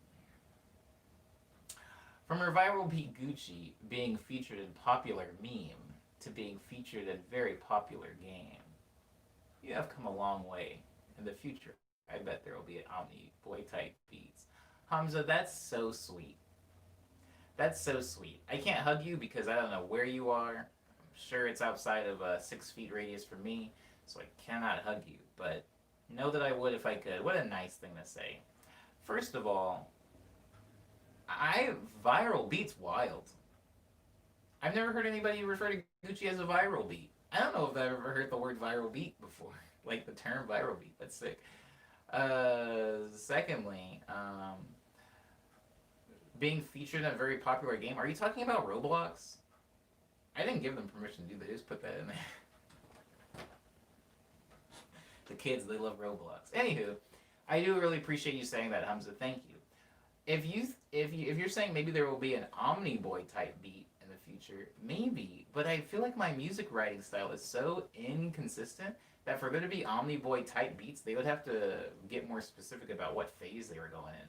Because I could make a very valid and concrete backed up argument, Hamza and company et al., that there are a lot of people right now making Omni Boy type beat. And I would name check them, but I don't want to insult anybody. But there are a lot of people that definitely heard Nice Dream a year or two ago and have just been squeezing every drop of lemon out of that sound they possibly can. And more power to them.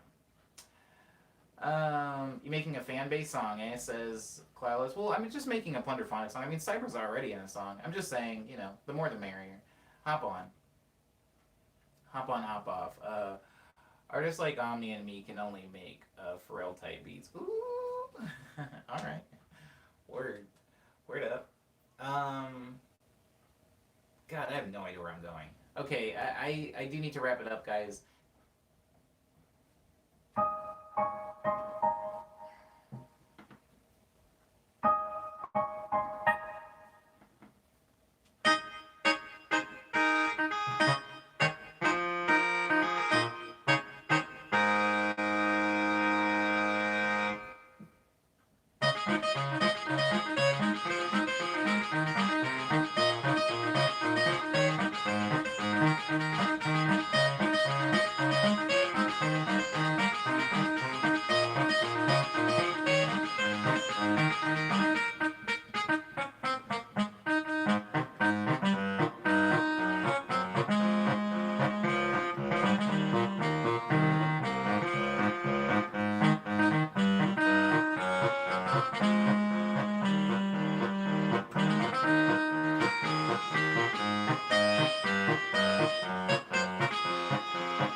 I'm gonna try to update my Line timeline and my Instagram story if I can. It's been fun, guys. Until next time. Yes, Cloudless. Until next time. I read your Fun Guys as Fall Guys. I've got Fall Guys on the brain.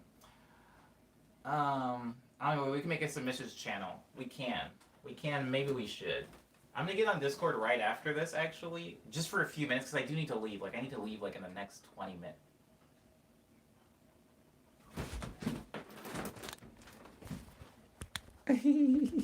Oh crap. Oh no. Look at him.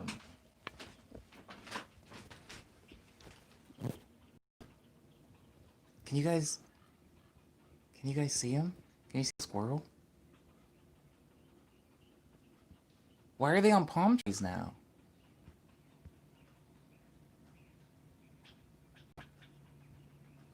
It sucks because there's only one way down, bro. There's only one way down. If I wait at the base of this palm tree, he has to pass me, right?